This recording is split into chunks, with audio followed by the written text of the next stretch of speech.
সর্বদা যে আল্লাহ তাআলার সৃষ্টি নিয়ে ফিকির করে, ভাবে, আর নিজের কর্তব্য নির্ধারণ করে যে হ্যাঁ, এত বড় সৃষ্টি যিনি বানিয়েছেন তিনি আমার কাছে কি চাচ্ছেন, যিনি আমার জন্য এত কিছু দিলেন, উনি কি কোনো উদ্দেশ্য ছাড়াই আমাকে এত বড় আসমান, জমিন, চন্দ্র, সূর্য, আলো, বাতাস, রোদ, বৃষ্টি, গ্রহ, নক্ষত্র, হাসি, কান্না, হাত, পাও, অঙ্গ প্রত্যঙ্গ, স্ত্রী, সন্তান, ঘর, জমি, ফুল, ফল, ফসল, এত কিছু যিনি দিলেন কোনো উদ্দেশ্য ছাড়া? আফা হাসিবতুম আন্নামা খালাকনাকুম আবাসান, আল্লাহ তাআলা বলেন তোমরা কি এই ভেবেছো যে আমি আল্লাহ তাআলা তোমাদেরকে অনর্থক বানিয়েছি? অনর্থক বানিয়েছি। আমরা কিতাবে পড়ছি হযরত ইউনূস আলাইহিস সালাম একদিন এক মাটির কুমার, যে মাটি দিয়া পাতিল বানায়, তো কুমার রে বলছে তোমার এই যে বানানো পাতিল যেগুলো তুমি মাটি দিয়া বানাইছো, একটা পাতিল ভাঙ্গা ফেল। তো সে বলল কেন ভাঙবো আমি কি এটা প্রয়োজন ছাড়া বানাইছি? আমি ভাঙবো কেন? আমার বানানো মাটির পাতিল আমি ভাঙবো কেন? তো আল্লাহ তাআলা বললেন ইউনূস, এবার ভেবে দেখো, এক কুমার যদি এক ছোট্ট পাতিল অনর্থক না বানায়, আমি মালিক, এত সুন্দর মানুষ, আমার হাতে গড়া আমার বান্দা, আমি অনর্থক বানাইছি কিভাবে? তোমরা ছেলেরা খাইবা, ঘুমাইবা, নারী দেখবা, ছবি দেখবা, মদ, জুয়া, অশ্লীলতা, অসভ্যতা, টোটো করে মাতালের মতো ঘুরবা। কে মা, কে বাবা, কি ধর্ম, কি ইসলাম, কি আল্লাহ, কি কোরআন, কিচ্ছুর সাথে যাদের কোনো সম্পর্ক নাই, প্রিয় ভাই, এমন জীবন তো জানোয়ারের জীবন না। জানোয়ারও তো নির্দিষ্ট, যেই জানোয়ার ওই ওর কিসিমের জানোয়ারের সাথে চলাফেরা করে। কুকুর তো কুকুরের সাথে থাকে, শূকর তো শূকরের সাথে থাকে, পিঁপড়া তো পিঁপড়ার সাথে থাকে, বিড়াল তো বিড়ালের সাথে থাকে। এক ইনসান হয়ে, মানুষ হয়ে, সে মানুষের সমাজে মানুষের আখলাক নিয়ে থাকবে না কেন?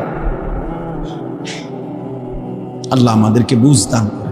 বন্ধু নামের একটা ইবলিসের সাথে চলতে গিয়ে নিজের এভাবে নষ্ট করে দিলা। আলহামদুলিল্লাহ, বন্ধু তো আমাদেরও আছে, আমাদেরও তো চলার পথে হাজার হাজার বন্ধু আছে, দোস্ত আছে। আমরাও বন্ধুদেরকে নামাজের কথা বলি, বন্ধুরাও আমাদেরকে নামাজের কথা বলে। আমার ড্রাইভাররে আমি কোনো সময় বলি নামাজের জন্য, কই নামাজ টাইম দে। আবার ড্রাইভারও অনেক সময় ঘুমায় থাকলে টাইমলি মসজিদের সামনে এসে দাঁড়ায় যে নামাজের টাইম হয়েছে। হ্যাঁ, তাইলে এটাই তো সহজ কথা। বন্ধু তো হবে সে যে নেক কাজের সঙ্গী হয়। কোরআনুল কারীমের মধ্যে আল্লাহ তাআলা বলেন উত্তম কাজের বন্ধুরা, নেক কাজের বন্ধুদেরকে আল্লাহ ডাক দিয়ে বলবে উদখুলুল জান্নাতা আনতুম ওয়া আজওয়াজুকুম তুহবাবুন, তোমরা তোমাদের বন্ধুদেরকে সাথে নিয়ে খুশি খুশি জান্নাতে ঢোকো। জান্নাতে ঢোকো, খুশি খুশি জান্নাতে, বন্ধুদেরকে নিয়ে। আনতুম ওয়া আজওয়াজুকুম, এজন্য স্ত্রী যদি নেককার হয় তো স্বামী স্ত্রী একসাথে জান্নাতে ঢুকবে। এ আজওয়া, স্ত্রীও তো বন্ধু না? এই জন্য আপনাদের কাছে অনুরোধ করে, অনেক ছেলে পেলে মাশাআল্লাহ দৌড়াইয়া আসছো, আল্লাহর ঘর মসজিদেই আসছো। প্রিয় ভাই, যে মালিক তোমাদের মালিকের ঘরে আনছে, এই মালিকের ঘর থেকে সেজদা ছাড়া কেমনে চলে যাইবা? কও, কেমনে চলে যাইবা? আল্লাহ নবী সাল্লাল্লাহু আলাইহি ওয়াসাল্লাম বলছেন লা সাজদাতুন ওয়াহিদাতুন খায়রুম মিনাদ দুনিয়া ওয়া মা ফিহা, একটি সেজদা দুনিয়া এবং দুনিয়ার মধ্যে যা কিছু আছে তার চাইতে কোটি গুণে উত্তম। একটা সেজদা, লা সাজদাতুন ওয়াহিদা। আর যার একটা সেজদা ছুটে যায় তার উপরে কিয়ামত পর্যন্ত লানত। ওই যে ইবলিসকে লানত দিছে আল্লাহ, কয়টা সেজদা ছুটছে? কথা বলে না। ইবলিস সেজদা দিতে অস্বীকার করছে কয়টা? একটাই। তো একটা সেজদা ছুটে যাওয়াতে আল্লাহ বলছে কিয়ামত পর্যন্তের জন্য লানত। এই জন্য বললাম, আরে মালউন সে, অভিশপ্ত চেহারা চিনা যায়। বেনামাজি যত পাউডারে লাগা, একবারে ফেয়ার এন্ড লাভলির বালতিতে যদি তারা সুবানি দেয়, তারপরও ওই নিকৃষ্ট হাইওয়ানকে, ওই চতুষ্পদ জন্তুকে চেনা যায়। সে মানুষ নামের চতুষ্পদ জন্তু। কারণ সেজদাবিহীন সে মানুষ থাকে না। তো কোরআনুল কারীমের মধ্যে আছে আল্লাহ তাআলা বলেন, নবী সাল্লাল্লাহু আলাইহি ওয়াসাল্লামকে বলছেন, ফাইদা ফারাগতা ফানসা, আপনি যখন সারাদিন দ্বীনের যাবতীয় কাজ, দাওয়াত, তালিম, তাজকিয়া, জিহাদ, ইমামত, তেলাওয়াত, জিকির ইত্যাদি যাবতীয় দ্বীনি কাজ যখন শেষ করবেন রাত্রি আসার পরে, তো আল্লাহ তাআলা বলছেন ফাংস, ও ভাই ওইদিকে বসো, ভিতরে বসো, দরজা আটকাইও না। ফাংসব, আবার পুনরায় আপনি রাত্রিতে পরিশ্রম করুন। এই আয়াতের অর্থ সারাদিনে আপনি যখন অবসর হবেন এশার সময়, তো পুনরায় আবার পরিশ্রম করুন। ফাংসব অর্থ। তো এখন আবার কি পরিশ্রম করবে রাত্রে? এখন আবার তাহাজ্জুদ নামাজে দাঁড়ান, জিকির করবেন, তেলাওয়াত করবেন, দোয়া করবেন, কান্নাকাটি করবেন, একাকিত্বে নিবৃতে আল্লাহর কাছে বন্দিগি করবেন। ওমিনাল লাইলি ফাতাহাজ্জাদ বিহি নাফিলাতান লাক, আল্লাহ নবীজি কি বলছেন, আপনি রাত্রিবেলা বিশেষভাবে তাহাজ্জুদ পড়ুন। আসা আইয়াবা আসা কামা রব্বুকা মাকামাম মাহমুদা, আমি আল্লাহ তাআলা এই তাহাজ্জুদ নামাজ, রাত্রি গভীরের ইবাদত, একাকিত্বের এই মেহনত, এর বরকতে আমি আপনাকে আখিরাতে সর্বশ্রেষ্ঠ মর্যাদা করে স্থান মাকামে মাহমুদ দান করব। তাইলে আমাদের নবী সাল্লাল্লাহু আলাইহি ওয়াসাল্লামকেই যেখানে আল্লাহ তাআলা অবসর দেন নাই, আমাদের আবার অবসর কিসে? অবসর কিসে? যেখানে সারাদিন মেহনত করার পরে এই কথা বলেন নাই যে এবার আপনি একটা লম্বা ঘুম দেন, না, বরং আবার ফাংস, পরিশ্রম, আবার ইবাদতে শুরু কর, আবার লেগে যান আল্লাহর বন্দেগীতে। কুমিল লাইলা ইল্লা কালিলা, আল্লাহ বলছে বন্ধু কিছু সময় বাদ দিয়ে রাত্রি জাগ। হ্যাঁ, সারা রাত না, কিছু সময় বিশ্রামের জন্য রাখেন। নিসফাহু, হয়তো রাতের অর্ধেক, আবিন কুসমিনহু, অথবা অর্ধেকের চাইতেও কম, আউজিদ আলাইহি, অথবা অর্ধেকের চাইতে বেশি। অর্থাৎ তবে এটা মনে রাখবেন, কোনোভাবেই এক মোমেন সারা রাত ঘুমাইতে পারে, সেই সন্ধ্যা হলো, তো এরপরে আমি ফজর পর্যন্ত ঘুম ছাড়া আল্লাহর কোনো বন্দেগী করলাম না, আল্লাহর কোনো ইবাদতই করলাম না, পড়লাম এশার নামাজ, না পড়লাম তাহাজ্জুদের নামাজ, না পড়লাম ফজরের নামাজ, এটা কোনো মুমিন মুসলমানের পরিচয় হতে পারে। আল্লাহ তাআলা বলেন, ইন্না নাশিআতাল লাইলি হিয়া আশাদ্দু ওয়াকআন ওয়া আকওয়ামু কিলা, আল্লাহ তাআলা বলে নিশ্চয়ই রাত্রি জেগে আল্লাহর ইবাদত করা, রাত্রি জাগরণ করা আল্লাহর ইবাদতের জন্য, এটার দুইটা বড় উপকার। এক, মনের কুচাহিদা, অসৎ কামনা বাসনা নিয়ন্ত্রণ করার সবচেয়ে কার্যকর পন্থা। আল্লাহ বলছেন ওয়া আকওয়ামু কিলা, নিজের জীবনের সব চাওয়া পাওয়া আমি আল্লাহর কাছে বলার সবচেয়ে সর্বোত্তম সময়। আল্লাহ বলছেন রাত গভীরে জাগলে, একাকিত্বে আমার কাছে দোয়া কান্নাকাটি করলে, আমি আল্লাহ তাআলা মনের অসৎ চিন্তা, কুচিন্তা, গুনাহের প্রতি, নারী, ছবি, নাচ, গান, অসভ্যতা, অশ্লীলতা, উলঙ্গপনা, বেহায়াপনা, এর থেকে নিজেকে নিয়ন্ত্রণ করার যোগ্যতা, সক্ষমতা আমি আল্লাহ দান। তাইলে আমার বলার উদ্দেশ্য হলো ভাই, অলসতা না কর। মুমিন অলস, বিশ্রাম নিবে, অলস হবে। বিশ্রাম নিষেধ। বিশ্রাম মানে অলসতা। বিশ্রাম মানে হলে আমি আমার কাজের ফাঁকে 1 ঘন্টা 2 ঘন্টা আমি একটু কি করে নিলাম, রেস্ট নিলাম, এই জন্য যে আমার পরবর্তী কাজের উদ্যমতার জন্য। কিন্তু কিরে নামাজ না ভাল লাগে না, যাইতাম না, যাইতি না, কেরম জানি লাগে, ভাল লাগে, কেরম লাগে কইতারি না, অপদার্থ তুই কইতারো না, এটা বুঝে একটা কথা হইলো, এটা বুঝে একটা জিন্দিগি হইল। এই জন্য কিছু ছেলে পেলে দেখবেন এমন অপদার্থ যে কোনো জীবনের আগা নাই, মাথা, কি করে, খায় কি, ঘুমায় কি, কোনানে পেশাব করে, কোনানে হাঁটে, চুলের দশা কি, জামার দশা কি, করে ডাকি, হ্যাঁ, পাগলের কোনো পূর্ব নাই, পশ্চিম নাই, কিচ্ছু। জিন্দগির কোনো লক্ষ্য উদ্দেশ্য, না গন্তব্য চিনে, না মনসিল চিনে, না জীবনের কোনো টার্গেট আছে। কোথায় গিয়ে থামবে, কোথায় গিয়ে থামবে জানেও না। হাজারো মা বাপ এই শিক্ষিত হওয়ার নামে, যারা জেনারেল শিক্ষিত, তারা মনে করে অনেক কিছু শিখে। সবচেয়ে বড় দুর্ভাগ্য যে তাদের অধিকাংশই তাদের মঞ্জিল চেনে, গন্তব্য চেনে, সে কোথায় গিয়ে থামবে আসলে এইটাই জানে। এ মনে করছে বুড়াকালে বালা খাইবে, এই জন্য আমার এত কষ্ট করে বুড়াকালে মাথাতে বয়সকালে একটু আরাম করে। কি এর আরাম?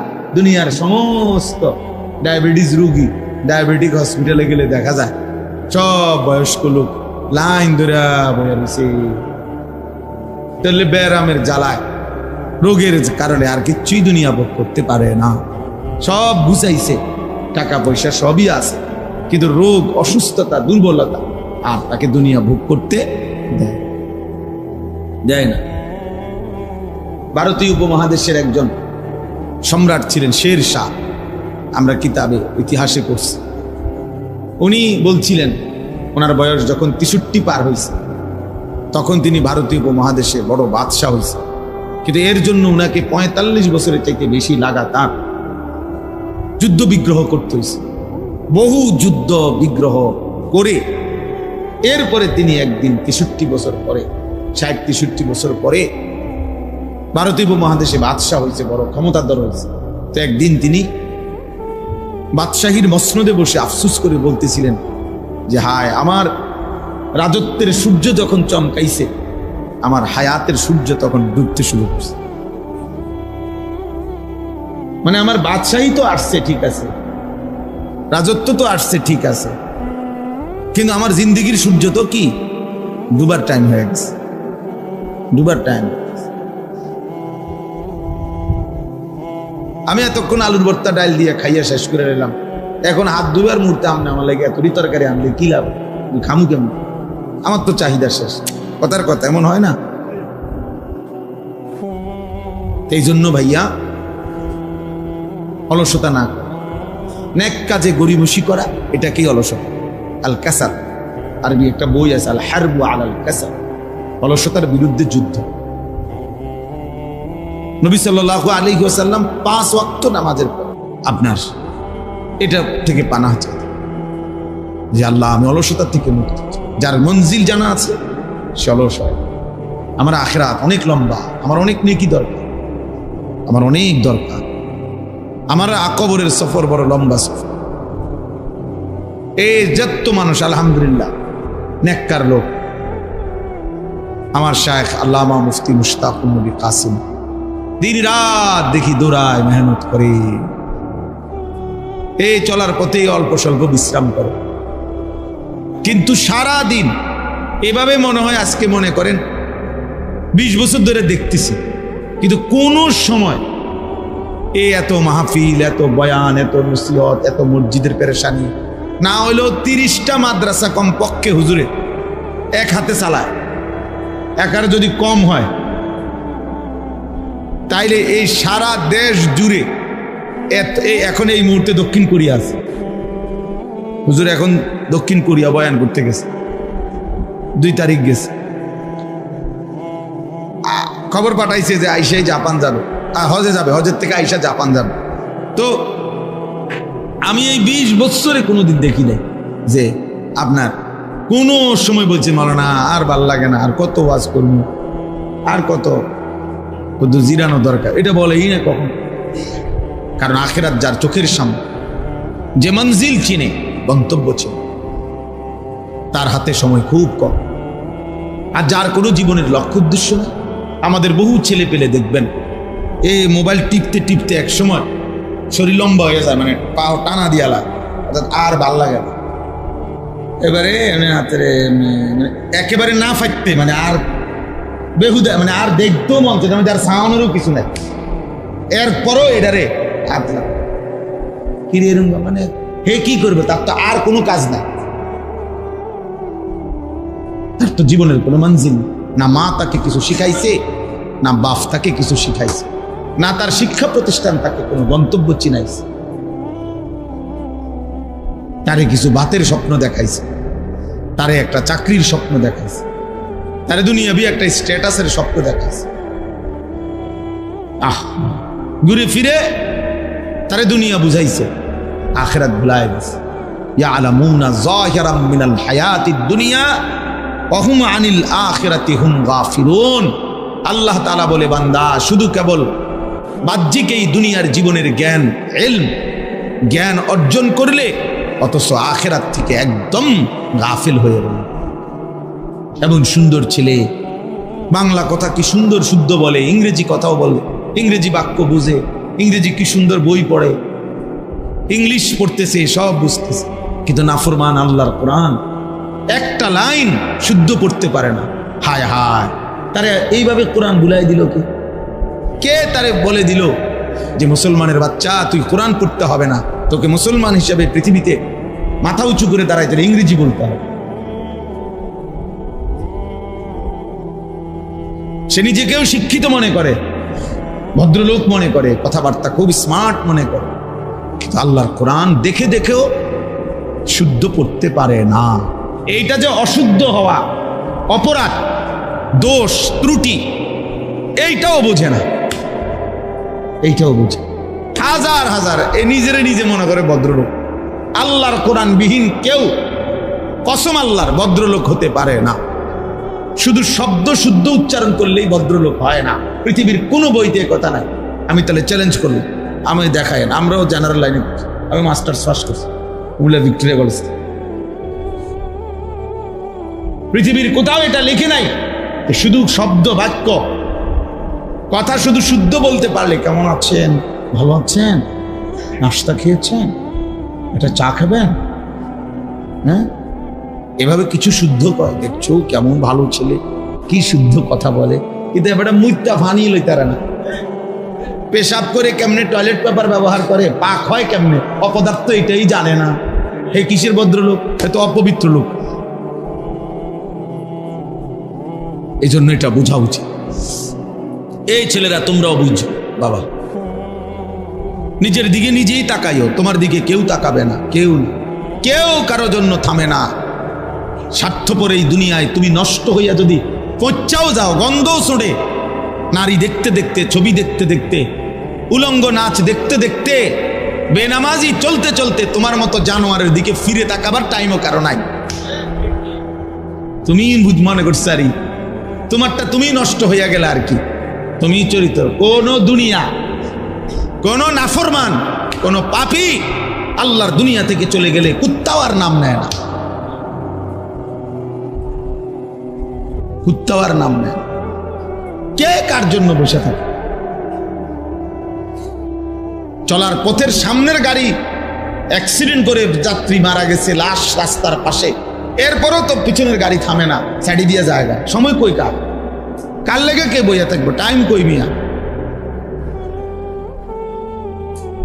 আমাদের ছেলে পেলে গুলো বুঝলই না, কারে দেখায় চুল, কারে নিজে নিজে নিজের সারা দিনে 50 বার নিজের ছবি নিজে উঠায়, নিজেই হাসে, নিজেই হাতালগি দেয়, নিজেই চুল ঠিক করে, নিজেই আবার ছবি ফেসবুক, মানে নিজেই পাগল, মানে নিজের তার যে ছিঁড়ে গেছে এটা জানে না। প্রত্যেক যারা এই সেলফি তোলে যারা, এর অধিকাংশই প্রতিবন্ধী, বাস্তব এগুলো তার ছিঁড়া, এগুলো মানসিক প্রতিবন্ধী। নাই তো নিজে নিজে হাসবে কেন? নিজে নিজে হাসবে কেন? আল্লাহ আমাদেরকে বুঝার তৌফিক দান করেন। এজন্য বাপ বলতেছিলাম, অলসতা, গাফলত অনেক বড় মুশকিল, মুসিবত। অলসতা যারে পাইয়া বসে তার জীবন শেষ। মুমিন অলস হবে না, কারণ আমার মঞ্জিল অনেক দূর, আমারে অনেক দূর যাইতে হবে। আমি থেমে গেলে হবে কেমন? আমি থামলে হবে কেমন? এত লম্বা কবর নয়তো আমি পাড়ি দেবো কেমন? এত বিস্তীর্ণ হাসরের মাঠ আমি পাড়ি দেবো কিভাবে? আমার ফুলসেরাত আমি কেমনে পার হব? এত লম্বা পথ যার সামনে, সে এত দ্রুত থেমে গেলে হবে? শুধু মসজিদে 10,000 টাকা দান করলে এত বড় বেহেস্তের বুঝ হয় না। শুধু মসজিদে 3টা ফ্যান দিয়ে দিলে এত বড় আখিরাতের ব্যবস্থা হয় না। ভুল এবং অশুদ্ধ, সূরা শুদ্ধ নাই, কেরাত শুদ্ধ নাই, দোয়া শুদ্ধ নাই, অজু গোসল ঠিক নাই, এরকম নামাজ শুধু শুক্রবারের 2 রাকাত নামাজ দিয়া হায় নাফরমান মুসলমান। বাকি 5 ওয়াক্ত নামাজ যারা পড়েন না, এই বেহায়া বেশরমরা মনে রাখেন আখিরাতে তো মামুলি না। আপনি যেটা মনে করছেন আপনারে ইবলিসে শয়তানে আপনারে বলছে, শয়তানে যে শুধু শুক্রবারে নামাজ পড়লেই চলে, এটা যারে বুঝাইছে তারে শয়তানে বুঝাইছে, কোনো মুমিন বুঝায় নাই, কোনো আলেমে দ্বীন কোনোদিন বলে নাই, কোনোদিন বলে নাই যে একজন মুমিনের জন্য শুধুই জুমার নামাজ পড়া জরুরি। পৃথিবীর কোথাও নাই এ কথা, আল্লাহর কোরআনেও নাই, রাসূলের সুন্নাতেও নাই, কোনো আলেমে দ্বীনের জবানেও নাই। এক শয়তান তার কলজার ভিতরে এটা ঢুকাইছে, এই ইবলিস তারে বুঝাইছে শুধু তুই শুধু মুসলমান পরিচয় রাখবি, শুক্রবারে 2 রাকাত নামাজ পড়বি, আগেও পড়বি না পরেও পড়বি না। হে নিজেরে খুব চালাক মনে, খুব চালাক। ভাত দুগা ঠিক মতো খায়, উস্ত দিয়া ভাত খায়, আর দুনিয়া একটু চলতেছে এই কয়দিনের, এতেই খুব চালাক। না ভাইয়া চালাক না, আখিরাত, আখিরাত যার সামনে সে চালাক। আল কাইয়িসু মান দানা নাফসাহু, নবী সাল্লাল্লাহু আলাইহি ওয়াসাল্লাম বলেন বুদ্ধিমান সে যে তার নিজের হিসাব করে, ও আমিলা লিমা বাদাল মাউত, এবং মৃত্যু পরবর্তীর জন্য আমল করে, আমল করে। এজন্য চালাক বলে কাকে? ইমানদারকে। চালাক বলে বন্দিগিওয়ালাকে, চালাক বলে আখিরাত চিনে যে। নবীজিকে জিজ্ঞেস করছে মান আকিয়াসুন নাস, হে আল্লাহর রাসূল সর্বাধিক বুদ্ধিমান কে? নবী সাল্লাল্লাহু আলাইহি ওয়াসাল্লাম বলেন আকসারুহুম যিকরান লিল মাউত, যে বেশি বেশি মৃত্যুকে স্মরণ করে, ও আকসারুহুম ইস্তিদাদান লিল মাউত, যে বেশি বেশি মৃত্যুর জন্য প্রস্তুতি গ্রহণ করে। এজন্য বন্ধু আমার ছেলেরা, কোনো নাফরমান চালাক হয় না, তার জন্য তো পৃথক শব্দই আছে। হেরে চালাক বলবে কেন? মনে করেন একটা লোক সুর, এতে বুঝি চালাক? এ তো সুরে না। একজন লোক সুদখোর, তে হে কি চালাক না? তার লেগে তো শব্দ নির্ধারণ করাই আছে সুদখোর, তো আপনার লেগে তো উপযুক্ত শব্দ রাখছে। আপনার চালাক কত কি? চালাক কইতে। একজন লোক মিথ্যাবাদী, ওজনে কম দেয়, কাস্টমারকে ঠকায়, হে চালাক না? তার জন্য বাটফার এই শব্দ তো আছেই। যদি এমন হইতো যে শব্দ নাই আপাতত, এটা দিয়ে আমরা চালাই, আপনার লেগে তো উপযুক্ত শব্দ রাখছে। সুদখোর, ঘুষখোর, হারামখোর, জিনাখোর, ব্যভিচারী, মদখোর, নেশাখোর, গাঁজাখোর, ফুট্টাখোর, বাবাখোর, ডাইলখোর, ইয়াবাখোর, হারামখোর, ব্যভিচারী, বেপর্দা নারী, বেহায়া নারী, তো সুন্দর সুন্দর শব্দ তো আছে। আপনি ওই থেকে না নিবেন, চালাক হবেন কেন?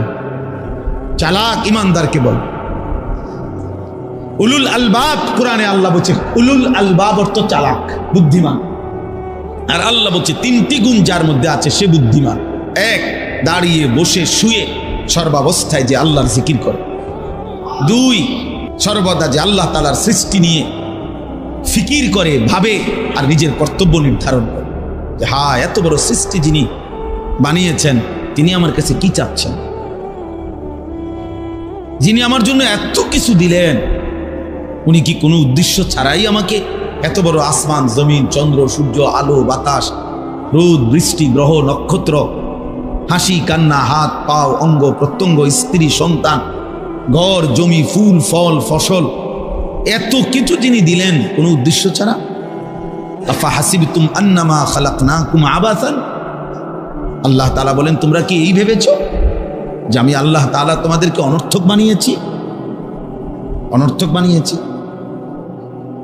আমরা কিতাবে পড়ছি হযরত ইউনূস আলাইহিস সালাম একদিন এক মাটির কুমার, যে মাটি দিয়া পাতিল বানায়, তো কুমার রে বলছে তোমার এই যে বানানো পাতিল যেগুলো তুমি মাটি দিয়া বানাইছো, একটা পাতিল ভাঙ্গা ফেল। তো সে বলল কেন ভাঙবো? আমি কি এটা প্রয়োজন ছাড়া বানাইছি? আমি ভাঙবো কেন? আমার বানানো মাটির পাতিল আমি ভাঙবো কেন? তো আল্লাহ তাআলা বললেন ইউনূস এবার ভেবে দেখো, এক কুমার যদি এক ছোট্ট পাতিল অনর্থক না বানায়, আমি মালিক, এত সুন্দর মানুষ আমার হাতে গড়া আমার বান্দা, আমি অনর্থক বানাইছি? কিভাবে শোনো? তোমরা ছেলেরা খাইবা, ঘুমাইবা, নারী দেখবা, ছবি দেখবা, মদ, জুয়া, অশ্লীলতা অসভ্যতা টুঁটু করে মাতালের মতো ঘুরবা। কে মা কে বাবা, কি ধর্ম কি ইসলাম, কি আল্লাহ কি কোরআন, কিচ্ছুর সাথে যাদের কোনো সম্পর্ক নাই, প্রিয় ভাই, এমন জীবন তো জানোয়ারের জীবনও না। জানোয়ারও তো নির্দিষ্ট, যেই জানোয়ার ওই ওর কিসিমের জানোয়ারের সাথে চলাফেরা করে। কুকুর তো কুকুরের সাথে থাকে, শুকর তো শুকরের সাথে থাকে, পিঁপড়া তো পিঁপড়ার সাথে থাকে, বিড়াল তো বিড়ালের সাথে থাকে। এক ইনসান হয়ে, মানুষ হয়ে সে মানুষের সমাজে মানুষের আখলাক নিয়ে থাকবে না কেন? আল্লাহ আমাদেরকে বুঝ দান করে। এই জন্য আমি বললাম, ওই দেখেন ওই এবার কি করে, দেখেন এই পাঞ্জাবিওয়ালা টুপিওয়ালা এই অপদার্থকে দেখেন কি করে, এটা